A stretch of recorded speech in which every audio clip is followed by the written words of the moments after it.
Well, welcome everyone to another special episode of the Your Morning Coffee Podcast. This one, a conversation with RIAA Chairman and CEO Mitch Glazier.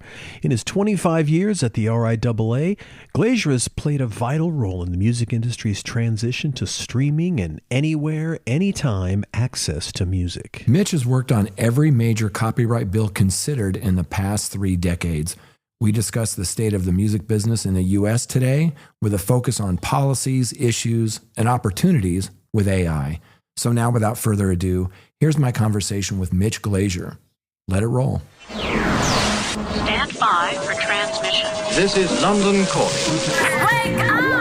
The revolution is at hand! Your morning coffee is on the air. On the air. On the air. On the air.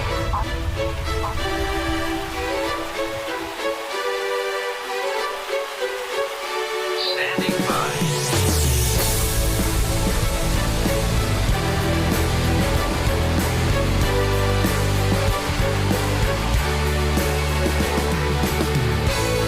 Your morning coffee, the weekly music news for the new music business.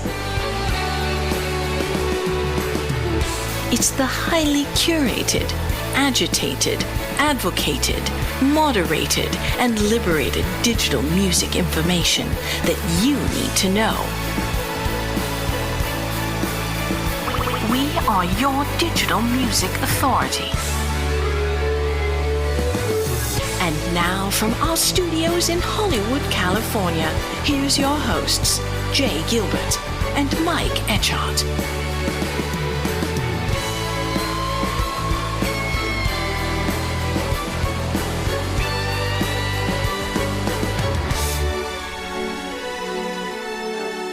Mitch, it's so good to see you. Thanks for taking the time out of your busy day today.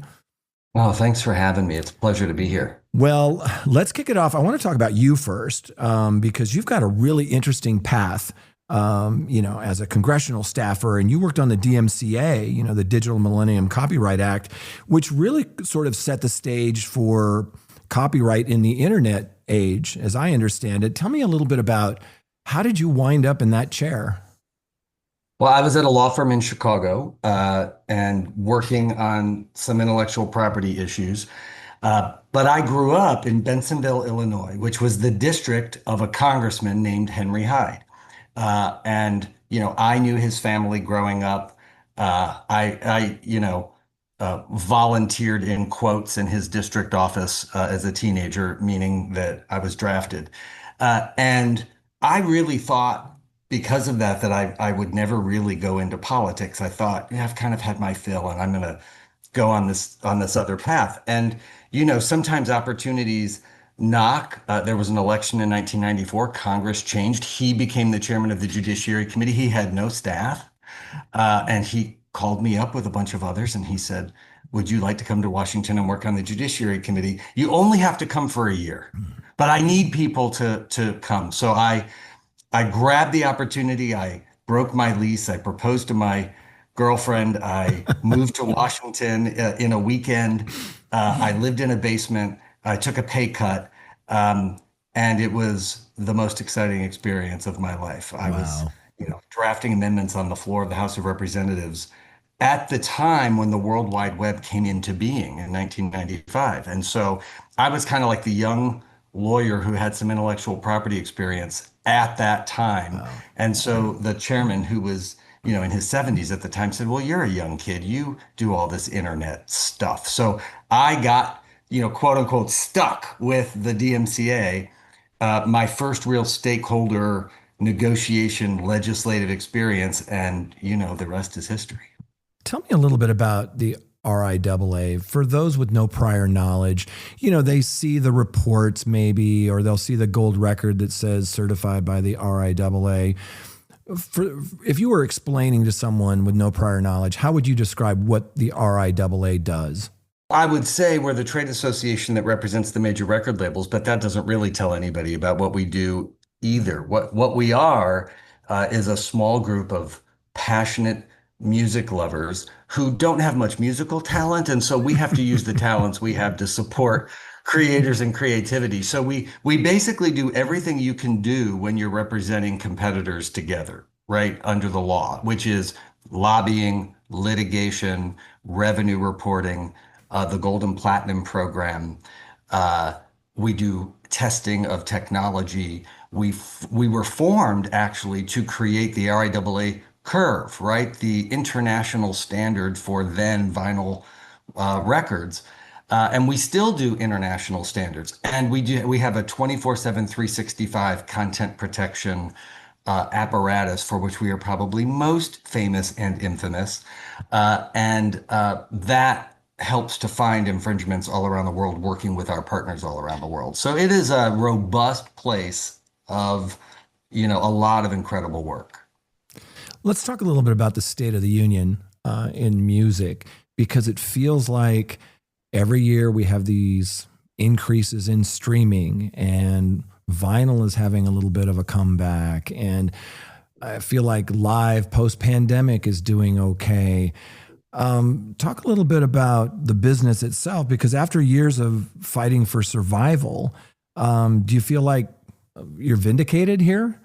Well, it's been well earned. I will say that. I think that the industry has come back very strong, frankly, because technology and the law caught up with each other.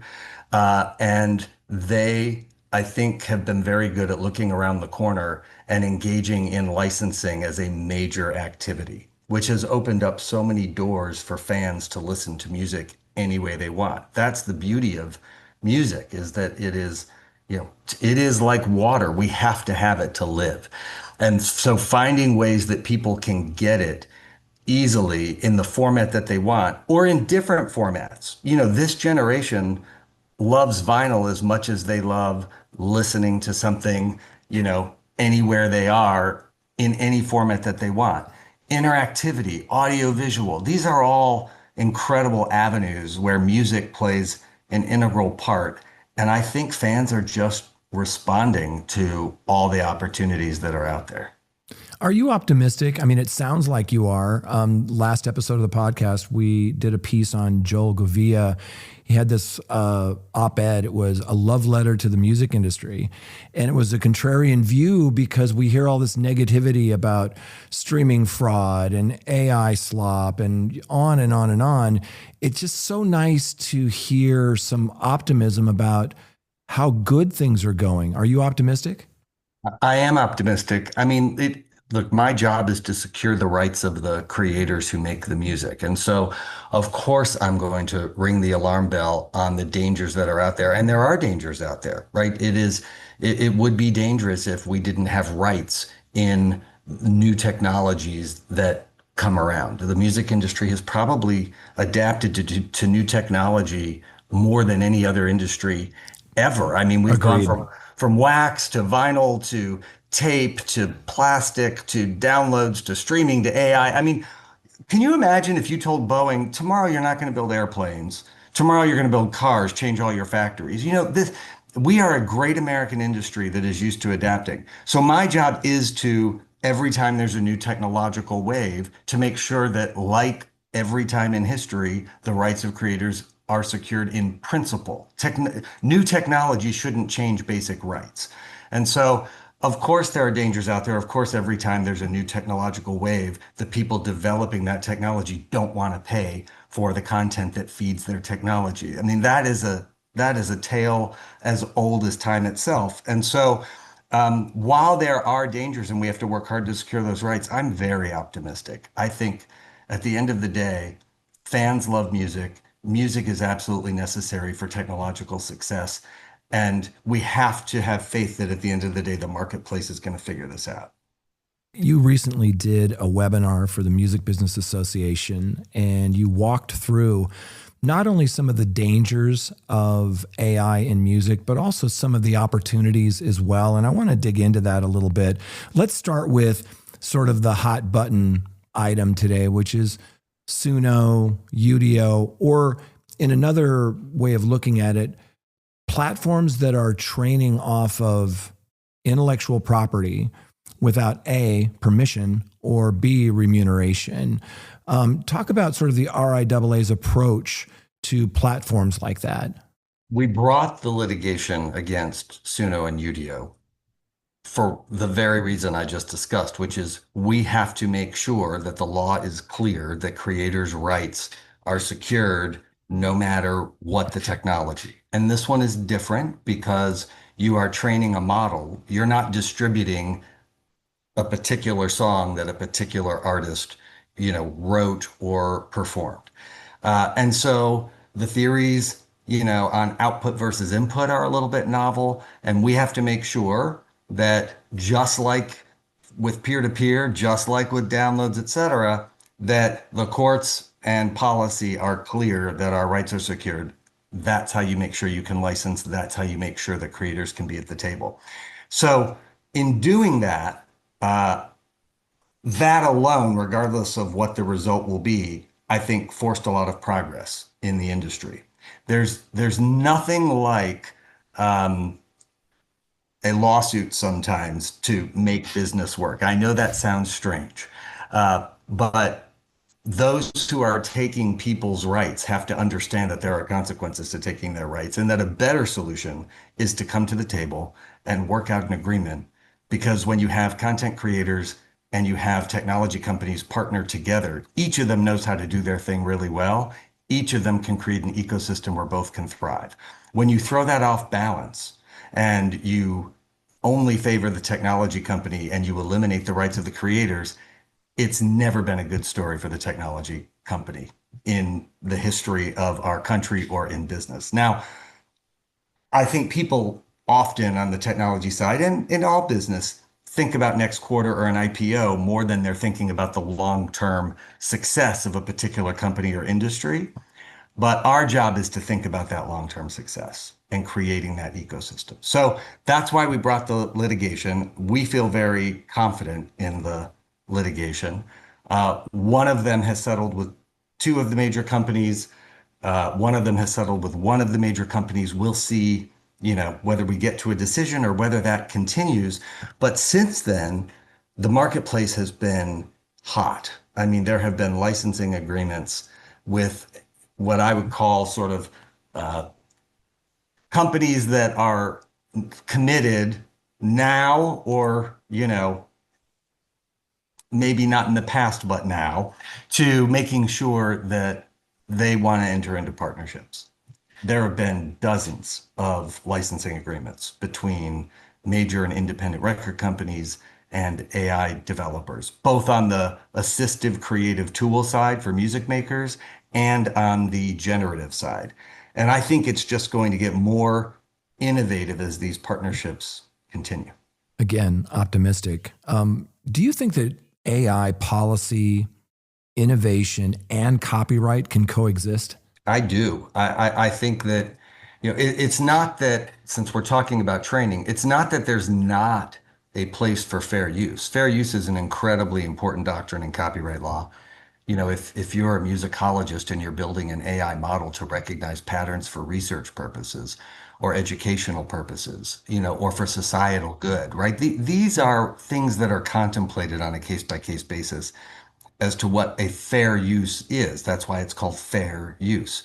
But, creating a commercial product where you're going to charge $9.99 a month and have an IPO, and then let the users monetize the output by putting it onto streaming platforms, where the only people who aren't paid or who don't get to grant permission are the creators on the backs of whom you have built this service. That is not what was intended by fair use, right? A commercial product that benefits one side and takes from the other is not fair use. So I think it's pretty clear that there's a balance. I also think in the grander world of policy, our government is starting to understand that you have to be first in intellectual property and first in AI development, that those two things have to go together.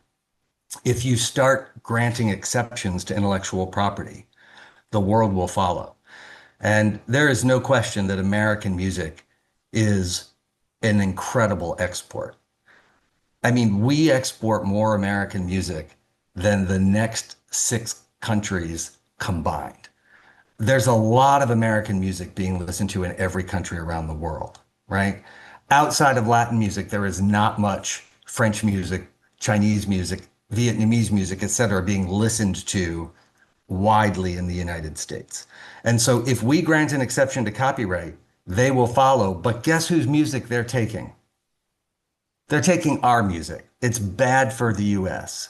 And I think our government understands that and is starting to get that you have to be strong in both. You have to have a balance. You have to be strong in IP and strong in encouraging AI development together. They go together.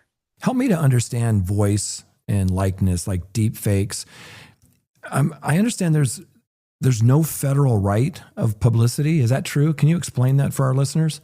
That's true. It's very bizarre. You would think that it would be common sense that you would have a right to yourself under federal law. But the truth is that up till now, rights of publicity or your right to control your own name, your own image, your own likeness, that has really been in the states, and it has been geared towards commercial uses, right? I can't put, somebody's face on a commercial product or advertise using their voice without their permission. But with the world of AI, we're not really talking about commercial uses only anymore, right? Fake Drake was not a commercial use. Somebody took Drake's and The Weeknd's voice and they cloned it, they put it into a song, they released it. It wasn't that they were commercially releasing it. It wasn't that they were confusing customers. It's called Fake Drake. Everybody knew it was fake. It's about the reputational damage, and it's about a human right of being able to control what you say, what you do, what your expressions are. So it's really a free speech oriented right, both for the person whose voice is being used and sometimes for the person who's using another person's voice or likeness. So we went to Tennessee, and which is an awesome state that loves music. And we worked with the legislature there to pass the Elvis Act, which was the first improvement of a right of publicity bill that added voice and likeness and made it applicable to AI cloning. And when we did that, I think the technology companies realized that having 50 different state laws on controlling name and likeness was not a great model for a global distribution system that needs one rule. So that got us all to the table federally, and we have just finished a stakeholder negotiation. I mean, Congress decides what ultimately happens, obviously, but we've just finished a stakeholder negotiation to recommend language to protect voice and likeness at the federal level. And OpenAI has signed on to it. Google, YouTube has signed on to it. It is content creators, child protection groups, because of course this goes much further than just artists. It goes to every citizen's right to control themselves, from bullying to, sex trafficking. So a very, very important right. I think we've got a giant coalition, and we're also optimistic about Congress, even though it's difficult to pass anything in Congress today, to them taking this up. I think that's really impressive. What you just said, we live in some challenging, divided times. Correct me if I'm wrong, but it sounds like this legislation that you've been working on is getting support from both sides of the aisle. It is. It's bipartisan. It's supported by both houses, the House and the Senate. Wow. It is almost equally bipartisan. And that's not just in the world of the members of Congress, but if you look at the stakeholders, the outside groups that support this, we've got sort of, MAGA groups and unions together. We have content creators and child protection groups. It is this wonderful coalition of strange bedfellows that have come together to say, you know what we agree on? Humans should have a right to decide how their voices, their personal attributes are used. I mean, it's sort of the most basic human right that you can imagine. And it's not good for the reputation of the technology companies to have voices that are unapproved or images that are unapproved on their services. So I think we've all come around to, thank God, agreeing on like this basic premise. Then, of course, it's very complicated to assess liability and how you remove it from the platform. And that's why it took 2 years to come up with the language. Yeah. but it's not going to be perfect, but I do think that it will be a vast improvement. Yeah. So the RIAA reports are sort of like a report card that we get, that central source of truth that we all look to. But you've done a lot of polling as well. And some of these things are really interesting. I was reading one in Hypebot about, the public versus creators, and I was reading some of the RIAA polling. Talk a little bit about your polling and what you learned. Yeah, especially when it comes to AI, we want to know what voters think. We want to know what the public thinks. And so, in order to sort of have a good control group, 2 years ago, we hired a Democratic pollster to poll independent Democratic and Republican voters. And then last year, we hired a Republican pollster to poll Democratic, Republican, and independent voters. Basically, the same questions. The results are astounding. 92% of voters are very concerned about AI for lots of reasons. Privacy reasons, safety reasons, etc. But then when you drill down into music, very, very large numbers, like in the 70s, of people who want to make sure that music remains authentic. They want to know if something is generated by AI. There's a huge appreciation of the craft that musicians and vocalists, artists, songwriters put into making a song. Connection to an artist by a fan is incredibly important. In the Hypebot survey that you mentioned, that was very interesting because they polled musicians. They polled about 1,100 musicians so that we could sort of see, what do the creators think about this? Not just the voters, not just the fans, but what about the creators? And I love the sort of takeaway from it, but basically an overwhelming number of musicians believe that it's fine to use AI for efficiency. It's fine to use AI if you don't want to bring in a thesaurus and you want to bring in, a tool. But when it comes to the output, to the actual art, they want to make sure that I think the quote from the poll was, let AI do the math, let artists make the magic. And I love that takeaway because what they're basically saying is the soul has to stay in the music. The spirit has to still come from a human being. We can't allow machines to take over or dilute the marketplace so much that humans don't have a place in the market that will allow them to progress. Because at the end of the day, art is humanity. So the polls are really reassuring. They confirm everything that you would want as a music lover. And this is the opposite of Napster, right? The public's not against us. The public is with us in this debate. And that's incredibly refreshing. It must be challenging for you, though, because there's so many shades of gray. There are songs created with a text prompt completely AI, trained off someone else's IP. Okay, that's maybe on one side of the spectrum. But then you've got people who are using it maybe for stem separation or for mastering or mixing or maybe to add a string section in a song. And as you move across that spectrum, there's so many different shades of gray. Talk about that a little bit. Yeah, I would sort of put it into two very general categories, AI generated and AI assisted. And I think the difference between those two is AI assisted means that it is a human being who is creating the work and they want to get something from their head out into the world. And they want to use tools to facilitate that expression. But the expression is ultimately a human expression based on what's in their head. The first is more like I put in 18 words or 7 words into a prompt as a prompt, and a machine basically analyzed patterns of everybody else's music and tried to come up with something that wasn't necessarily what I was thinking of as a musician or an artist, but has similar patterns to what other artists have done that might fit your prompt. Those are two very different scenarios. And I think a lot of songwriters and musicians are embracing AI as a tool. There are lots of AI tools that are being licensed and coming out. I think it's going to change just like a lot of software has changed and digital audio workstations have changed and synthesizers have changed the creation of music, and that's fine. That is what artists do. They are themselves in the greatest innovators, right? Who find different ways to connect with their fans and use different tools to do it. It's this sort of, going around the human process to facilitate a monthly subscription by robbing the artists of their prior work instead of allowing them to use the technology to create new works. That's the real difference, I think. Well, let's talk about some positive things.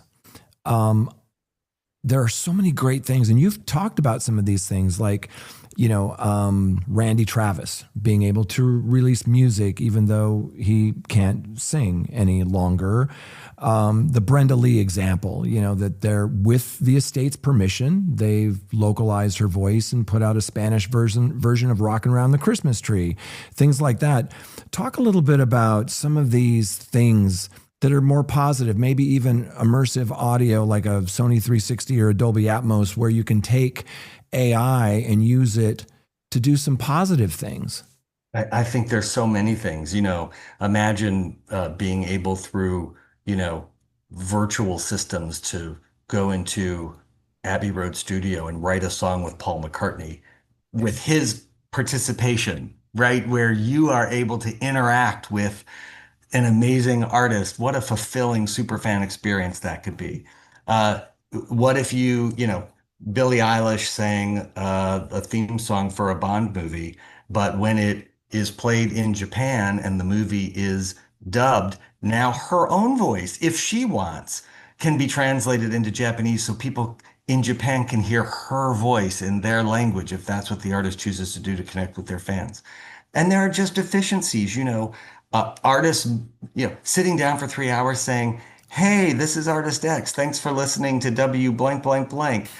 You can allow your voice to be used for those things with different intonations and save a lot of time and make things more efficient for yourself. I think there are so many awesome uses of AI in the music industry, not to mention royalties and accounting and tour scheduling, taking the data that you get about where you're popping around the world and using that to plan an itinerary. I think it's unlimited. Yeah. It's just that, making sure that we don't cross the line where the human value gets lost. That's our task. And it's not an easy one, but I think it's one that's supported and clear and worthy of a fight. And just to highlight something you just mentioned, that's with the artist's permission, with the rights holders' permission, with the estate's permission. There are amazing things that we haven't even thought of yet that are going to be coming down the pike. As we sort of wind down, I want to go into the lightning round here. So these are really maybe in the length of a tweet. A few quick questions for you. One, what is that one AI policy that you would pass tomorrow if you could? The No Fakes Act. Got it. Yep. The format or technology that you're most bullish on for the next 5 years?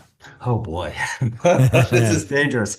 I am most bullish, honestly, on AI interactivity and audiovisual. Okay. The artist or album that's been on repeat in your car or desk lately? Also dangerous. Bruno Mars, The Romantic. It's a great new album. He hasn't made one in such a long time. It's been a pleasure to listen to. And finally, what does success look like for the music industry in 2030? I think really robust licensing agreements where we can increase the revenue and the opportunity in the industry by finding new sources. So, streaming subscriptions are great, but, super fan experiences, interactivity and engagement, helping artists through social engagement connect with their fans in ways that make it easier for them, allow them to have a little bit more of a life, but also sort of deeply connect in a way that they haven't been able to before through the great use of this technology. So I think 2030 is going to be I can't wait to see it. But I think it's going to be an incredible next 10 years for this industry. Yeah, me too. Mitch, where can people learn more about you, the RIAA, and the work that you're doing? Come to RIAA.com if you are a Gold and Platinum fan and you want to see historic data in revenue or any other trends. We have an interactive site that you can play with, and we hope you do. Awesome. Thanks for your time, Mitch. Appreciate you. Thank you. Appreciate you.